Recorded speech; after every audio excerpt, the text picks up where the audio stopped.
Vice ganda, nanawagan sa GMA boss na si Attorney Annette Gozon Valdez matapos hindi gumana ang buzzer niya sa segment na Showing Bulilit. Ayon kay Vice, ang pangit ng mga props dito sa Showtime. Sa Itbulaga, isang pindot lang. Tumutunog agad yung buzzer, pangit, bulok-bulok dito, bulok budget ng show nyo. Puro lang kayo yabang. Manawagan ka na ulit, sabi ni Vong. Miss Annette, pa-help, biro pa ni Vice. May mga tawang-tawa naman at nakaget sa mga hirit na ito ni Vice ganda.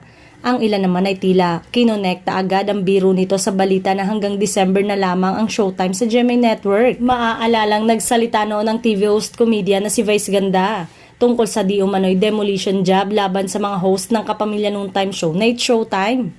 Naniniwala raw siya na may gustong manabotahe sa kanya at mga kapwa niya host.